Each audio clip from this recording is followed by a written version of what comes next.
So well बच्चा, आज फिर यार हम लोग आ गए हैं एक नई वीडियो के साथ वापस। और बच्चा आज यार मैं आप लोगों को इस वीडियो में बहुत ही बड़ी खुशखबरी देने वाला हूँ। वो खुशखबरी ये है बच्चा कि 1 अगस्त को यार आप लोगों का टेस्ट में इसी चैनल पर कंडक्ट करवाने वाला हूँ, ठीक। और सर ये टेस्ट कैसा होगा बच्चे? ये टेस्ट बिल्कुल यार फ्री ऑफ कॉस्ट होगा, आप लोगों से एक भी रुपए नहीं लिया जाएगा। और बच्चा ये टेस्ट यार मैं बिल्कुल सुपर 100 का जिस प्रकार एग्ज़ाम होता है ना, उसी प्रकार कंडक्ट करूँगा, ठीक। यानी कि यार एग्ज़ाम से पहले अगर आप लोग इसको देते हैं तो आप लोगों के अंदर यार कॉन्फिडेंस आ जाएगा कि सर हाँ, हम लोग कितने को पानी में हैं, ठीक। सो यार ये टेस्ट आप लोगों को बच्चे ज़रूर देना है। ये टेस्ट 1 बजे होगा। इसके लिए बच्चे मैं सेपरेट वीडियो बना दूंगा टेस्ट के 1-2 दिन पहले, उसको आप लोग और भी अच्छे से देख सकते हैं, ठीक। सो बच्चा मेनली आज का हमारा फोकस रहेगा PYQ पर, जो कि यार मैं कल करवाया था लेकिन उसमें कुछ टेक्निकल इशू आ जाने के कारण मैं उसको पूरा नहीं करवा पाया था, ठीक है। सो यार आज मैं इसमें पूरा का पूरा केमिस्ट्री के PYQ करवाने वाला हूँ, ठीक है। सो चलिए देखते हैं फिर। हाँ तो बच्चा देखिए, कल हम 9 नंबर तक कर लिए थे, ठीक है ना। 9वें नंबर तक कल हम लोगों ने कर लिया था। आज हम लोग यार 10वें से स्टार्ट करेंगे। जो बच्चे यार मेरी पुरानी वीडियो नहीं देखे हैं तो क्या कर रहे हो यार बच्चा, जाकर देखो चैनल पर। यार मैंने पूरी की पूरी केमिस्ट्री की का पूरा का पूरा लेक्चर अपलोड करके रखा है, ठीक है ना। लगभग केमिस्ट्री यार हम लोगों ने पूरी की पूरी कंप्लीट कर ली है, ठीक। सो बच्चा आप लोग यार उसको ज़रूर देखिएगा, ठीक।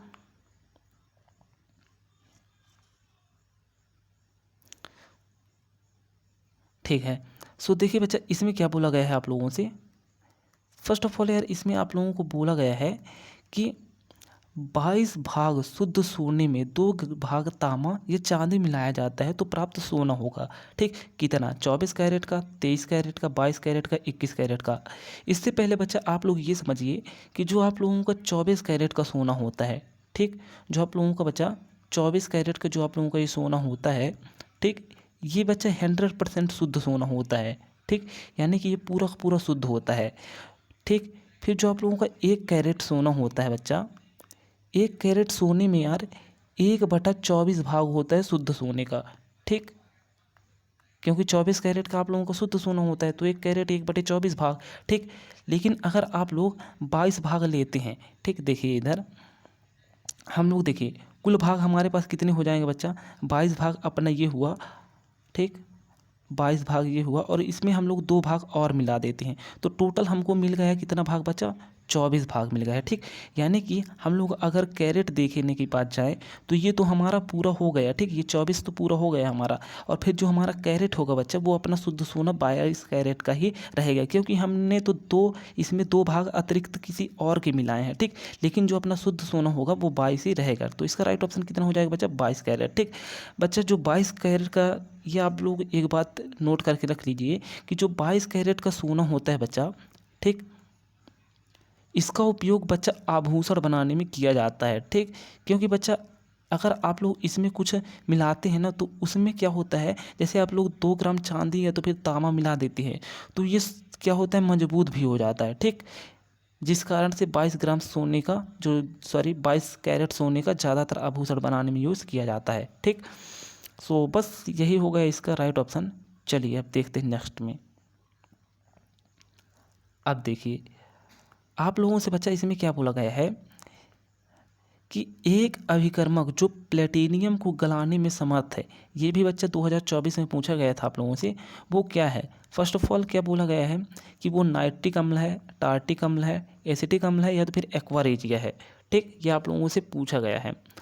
सो बच्चा देखिए जो आप लोगों का ये एक्वा रेजिया होता है ना, एक्वारोजिया होता है, ये एक शक्तिशाली मिश्रण होता है, ठीक। किसका मिश्रण होता है सर, ये 3 भाग जो है ये होता है 3 भाग मिश्रण HCl का, आप लोगों का हाइड्रोक्लोरिक अम्ल का, ठीक। उसके बाद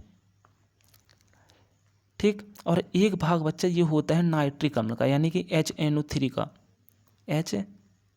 HNO3 का मिश्रण होता है, ठीक। और यह सोना और प्लेटिनियम जैसे अभिक्रियाशील धातु को बच्चा अपने में घोल सकता है, ठीक। कौन, एक्वारेजिया। ये बहुत ही शक्तिशाली मिश्रण है, ठीक है ना। किसका किसका है, हाइड्रोक्लोरिक का और साइंद्र नाइट्रिक अम्ल का मिश्रण है, ठीक। सो राइट ऑप्शन आप लोगों का यही हो जाएगा। नाइट्रिक अम्ल नहीं होगा, टार्टिक भी नहीं होगा, एसिटिक भी नहीं होगा। राइट ऑप्शन आप लोगों का एक्वारेजिया हो जाएगा, ठीक। ठीक है सर, चलिए अब बच्चा आप लोगों से एक क्वेश्चन और बोला गया है कि जल के साथ अभिक्रिया करने वाली धातु है। ये तो यार बहुत ही ईजी है बच्चा, आप लोगों को पता भी होगा, है ना। सो चलिए यार बताइए कौन सी धातु है। लेड सर बिल्कुल नहीं होगा, कॉपर सर नहीं होगा, सिल्वर नहीं होगा, सोडियम बिल्कुल हो जाएगा। देखिए इसकी हम लोग एक अभिक्रिया भी देख लेते हैं। देखिए जब सोडियम को बच्चा, जब आप लोग सोडियम को, ठीक, जब आप लोग सोडियम को जल के साथ H2O के साथ, ठीक, लेते हैं तो क्या बनता है, NaOH बनता है, ठीक, प्लस आप लोगों का ये H2S निकल जाती है इधर से। सो आप लोगों का इधर क्या होगा, सोडियम होगा, ठीक। अभिक्रिया करने वाली धातु कौन है, सोडियम है, ठीक है। चलिए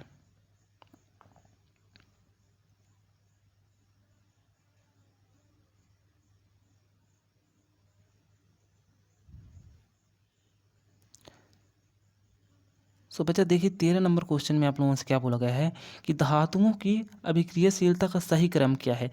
बच्चा जब आप लोग सक्रियता श्रेणी पढ़ेंगे तब आप लोगों को पता चलेगा कि जो धातु होती है उनकी अभिक्रियाशीलता का क्रम किस प्रकार होता है। मैंने यार एक क्लास ली थी धातु अधातु की, ठीक, धातु अधातु की, उसमें यार मैंने पूरा का पूरा आप लोगों को बताया था कि सक्रियता श्रेणी क्या होती है और उसकी क्रियाशीलता का क्रम क्या होता है। सो मैं अभी इसका राइट ऑप्शन आप लोगों को बता दे रहा हूँ कि इसका राइट ऑप्शन ए नंबर हो जाएगा, ठीक है ना, क्योंकि सबसे ज़्यादा क्रियाशील कैल्शियम, मैग्नीशियम, फिर कॉपर, फिर जो आप लोग होता है Ag आर्गन हो जाता है, ठीक। चलिए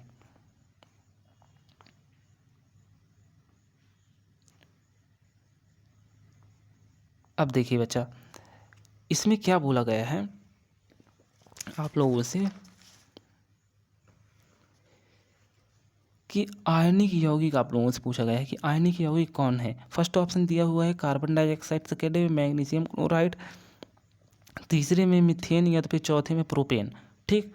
तो बच्चा जो आप लोगों के आयनिक यौगिक होते हैं ना वो हमेशा दो, देखिए समझिए, जो आयनिक यौगिक होते हैं वो धातु और अधातु से बनते हैं जिनमें आयनिक बंध होता है, ठीक। देखिए धातु और अधातु होना कंपलसरी है, उसमें आयनिक बंध की कंडीशन क्या है कि धातु, ठीक, प्लस अधातु होना क्या है, कंपलसरी है, ठीक।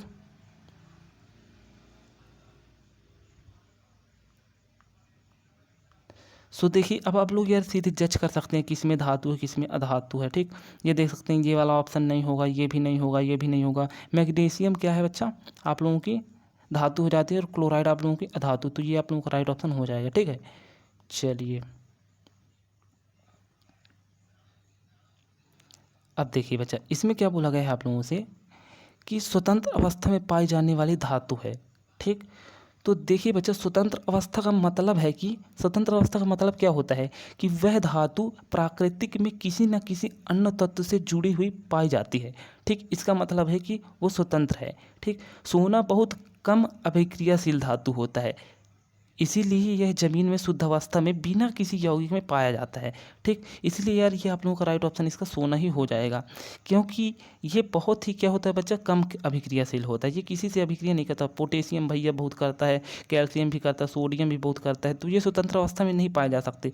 लेकिन जो आप लोगों का सोना है ये बहुत कम अभिक्रियाशील होता है, इसीलिए ये शुद्ध अवस्था में या तो कहा जाए स्वतंत्र अवस्था में पाया जाता है, ठीक। बिल्कुल सही बात है सर।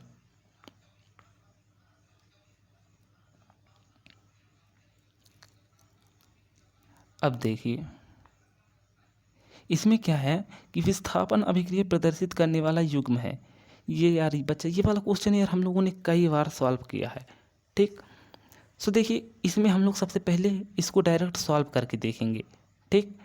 देखिए सबसे पहले मैं आप लोगों को बच्चा इसका राइट ऑप्शन बता देता हूँ, ठीक। इसका राइट ऑप्शन हो जाएगा यार AgNO3 प्लस, ठीक, और विलियन एवं कॉपर धातु। इसकी जब बच्चा हम लोग रिएक्शन देखते हैं तो क्या होता है, जो कॉपर होता है आप लोगों का जब ये रिएक्शन करता है Ag बन जा भाई AgNO3 से, ठीक, तो क्या बनता है बच्चा, देखिए आप लोगों का बनता है कॉपर NO3, ठीक।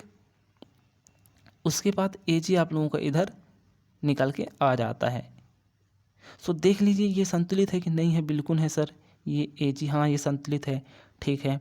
सो यार इसमें क्या होता है बच्चा कि यहाँ जो ये कॉपर होता है, ठीक, ये कॉपर होता है, Ag यानी कि सिल्वर चांदी से अधिक सक्रिय होता है। ठीक, इसलिए Ag को AgNO3 से क्या कर देता है बच्चा, विस्थापित कर देता है। ठीक, यहाँ से विस्थापित कर दिया इसको।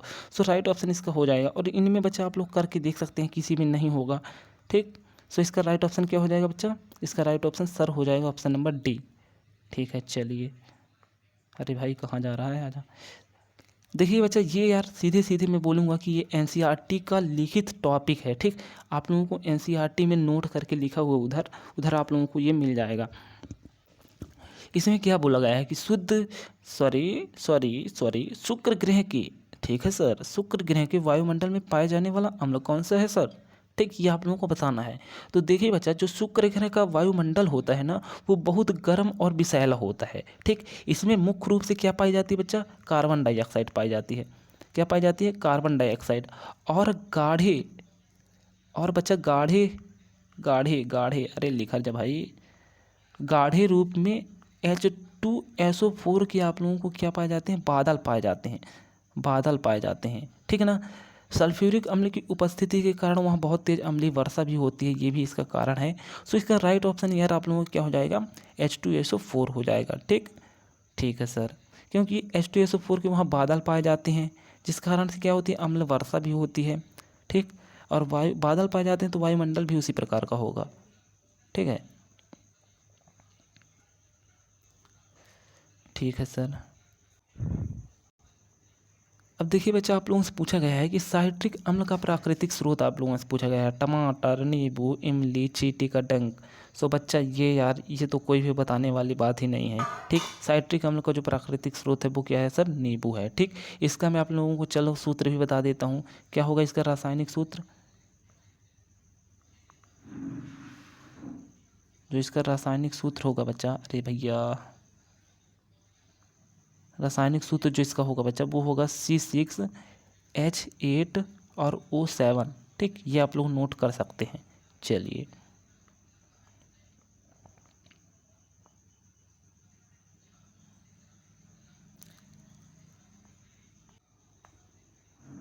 अब देखिए इसमें क्या बोला गया है, इधर आ जा चल तू।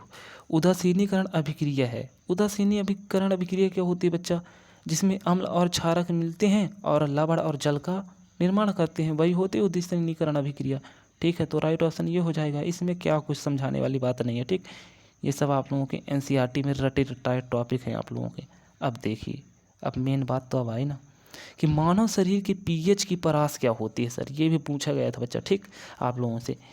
सो चलिए देखते हैं इसको कि क्या होती है परास। परास परास परास। सो यार बच्चा, जो मानव शरीर का आमतौर पर आप लोगों को पीएच परास देखने को मिलता है, वो कितना होता है, वो कितना देखने को मिलता है आप लोगों को, 7 से और 7.8 के बीच में आप लोगों को देखने को मिल जाएगा। ठीक, तो इसका राइट ऑप्शन ये वाला हो जाएगा। उसके बाद बच्चा चलिए अब हम लोग नेक्स्ट क्वेश्चन की ओर मूव करते हैं।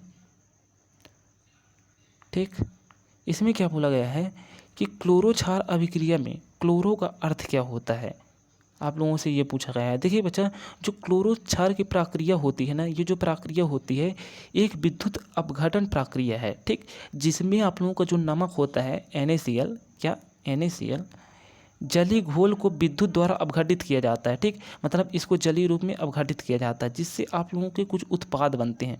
अब उत्पाद क्या होते हैं सर, उत्पाद होता है वो क्लोरीन होता है। ठीक, उसके बाद आप लोगों का सोडियम हाइड्रोक्साइड होता है, उसके बाद आप लोगों का H2 होता है। ठीक, सो जो इसमें बच्चा क्लोरो का अर्थ होता है वो क्या होता है आप लोगों का, बताइए क्या होता है, वो आप लोगों को होता है बच्चा क्लोरीन। ठीक, तो इसका राइट ऑप्शन ये हो जाएगा। समझ गए ना, क्लोरो क्षार प्रक्रिया क्या होती है, इसमें जो आप लोगों का नमक का विलयन होता है उसको लेते हैं। ठीक है ना, उसको क्या करते हैं, अपघटित करवाते हैं विद्युत के थ्रू, फिर उसमें से आप लोगों को कुछ उत्पाद बनता है। उत्पाद क्या क्या है सर, क्लोरीन है, सोडियम हाइड्रोक्साइड है, ये है। इनको यार मैंने बहुत डिटेल से बता कर रखा है, अम्ल क्षार की एवं लवण, जो मैंने यूट्यूब पर लेक्चर लिया था, वहाँ पर भी आप लोग जा करके देख सकते हैं। ठीक है, चलिए नेक्स्ट देखते हैं। इसमें क्या बोला गया है बच्चा आप लोगों से कि जो आप लोगों की शुष्क बुझी हुई चूने पर क्लोरीन की अभिक्रिया से प्राप्त होने वाला यौगिक है, बेकिंग सोडा है, धावन सोडा है, व्यंजक चूर्ण है, बेकिंग पाउडर है। ठीक, तो देखिए इसका चलिए हम लोग क्या कर लेते हैं बच्चा, हम लोग इसकी अभिक्रिया देख लेते हैं। शुष्क बुझी हुई चूने का फॉर्मूला क्या होता है बच्चों? सर ये होता है कैल्शियम हाइड्रोक्साइड का होल ट्वाइज, OH का होल ट्वाइज। अरे भाई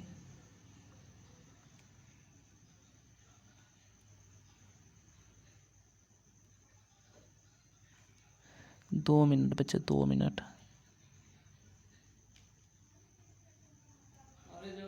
ठीक है देखिए चलिए। चलिए देखिए क्या होगा बच्चा। अरे यार ये क्या हो रहा है, देखिए चलिए। कैल्शियम हाइड्रोक्साइड का होल ट्वाइज, ठीक। 2 मिनट बच्चा, टेक्निकल इशू। कैल्शियम हाइड्रोक्साइड का क्या होल ट्वाइज, ठीक। इसकी अभिक्रिया किसके साथ कराते हो बच्चा? क्लोरीन के साथ जब आप लोग कराते हो, ठीक। तो आप लोगों को क्या मिलता है, देखिए ये इधर से आप लोगों का कैल्शियम हुआ, ऑक्सीजन हुआ और Cl2, ठीक। और इधर आप लोगों का H2O बाहर हो जाएगा।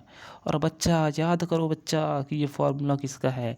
सर ये फार्मूला होता है विरंजक चूर्ण का। तो राइट ऑप्शन आप लोगों को क्या हो जाएगा? विरंजक चूर्ण। अब बच्चे चलिए मैं आप लोगों को एक्स्ट्रा बात बताता हूँ कुछ। विरंजक चूर्ण का उपयोग, ठीक, उपयोग। तो यार इसका उपयोग कहाँ कहाँ किया जाता है आप लोग लिख लीजिए। कपड़ों को सफ़ेद करने में, ठीक, कपड़ों को सफ़ेद करने में फर्स्ट ऑफ ऑल। सेकेंड में पानी की शुद्धि में। और तीसरा बच्चा किसमें? कीटाणुनाशक के रूप में इसका उपयोग किया जाता है। किसका? विरंजक चूर्ण का, ठीक। ये सब बच्चा, ये सब बातें आप लोगों को याद रखनी होगी, ठीक। उसके बाद देखिए इसमें क्या बोला गया है कि मनुष्य के उदर में उत्पन्न होने वाला अम्ल कौन सा है? ये आप लोगों से पूछा गया है। तो ये तो बहुत ही ईजी है, हाइड्रोक्लोरिक अम्ल, ठीक, HCl। ये मैंने कई बार बता के भी रखा है आप लोगों को। तो इसका राइट ऑप्शन ये हो जाएगा, ठीक।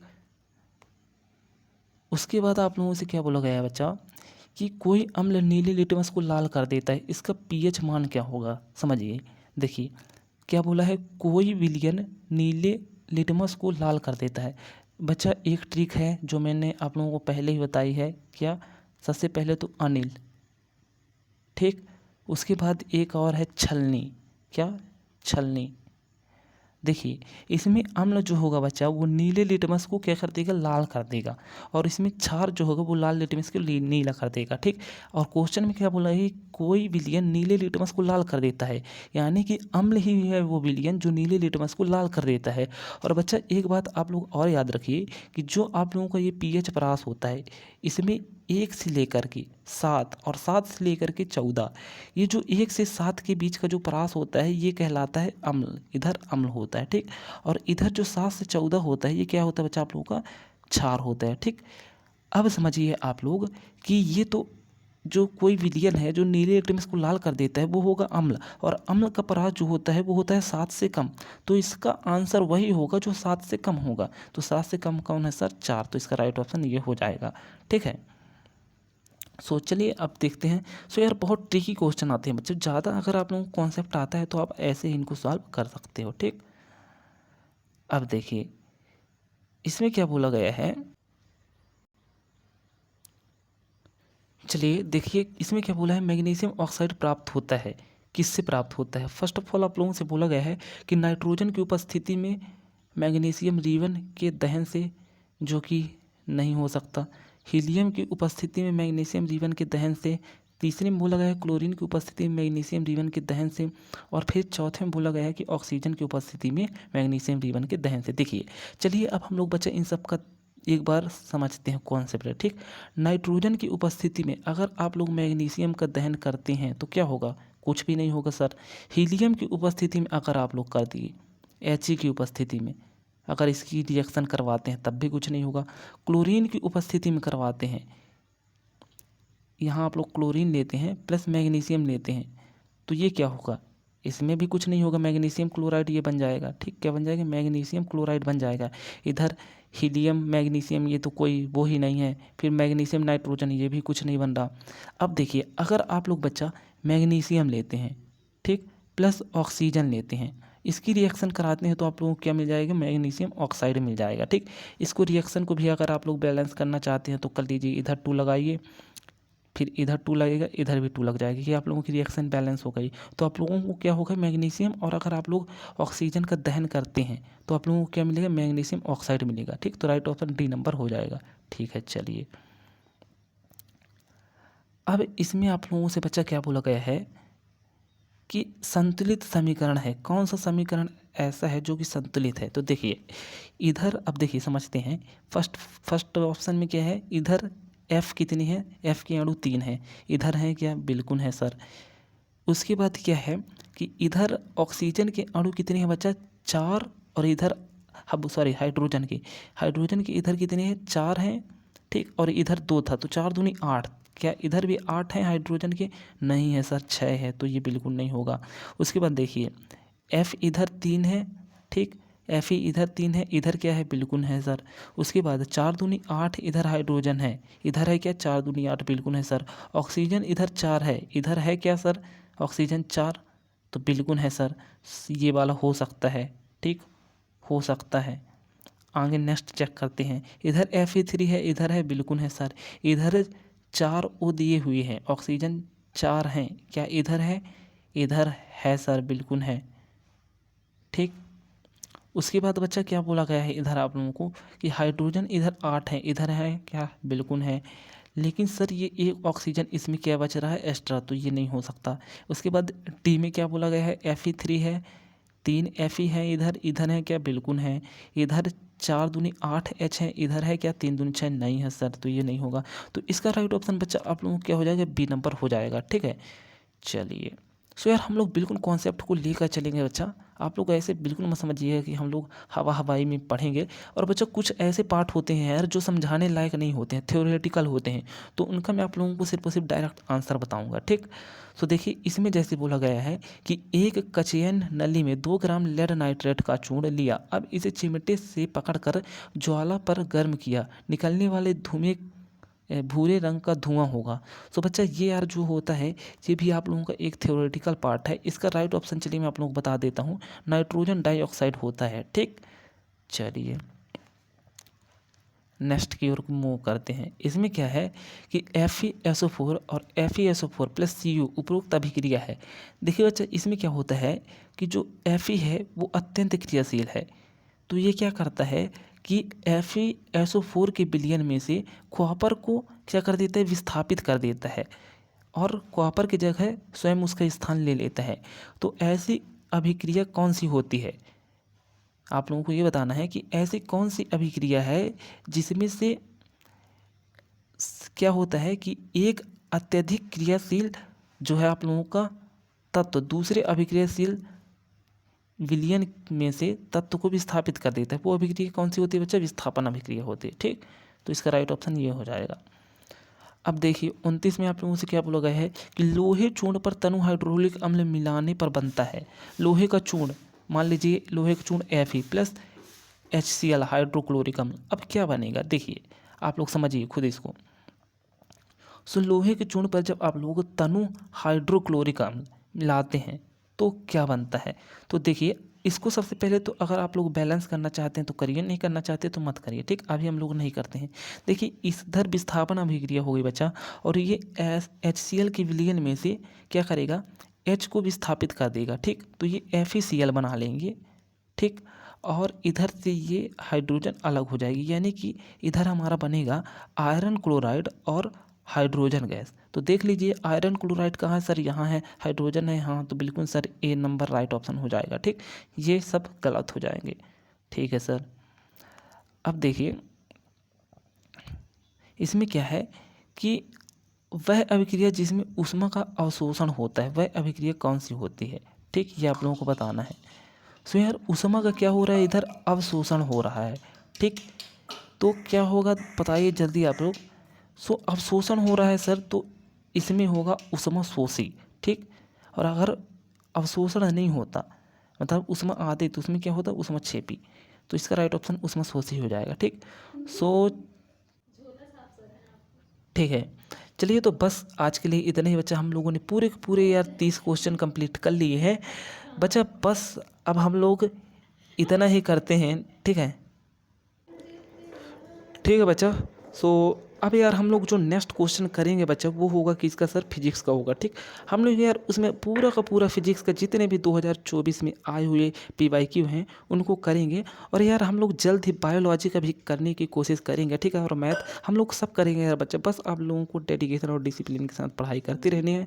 और यार 1 अगस्त को बिल्कुल नहीं भूलना है बच्चा, उस दिन यार आप लोगों को क्या होगा, टेस्ट होगा। ठीक, तो वो डेट आप लोगों को याद रखनी है। ठीक, तो चलिए बच्चा बस आज के लिए इतना ही, तब तक के लिए जय हिंद, वंदे मातरम।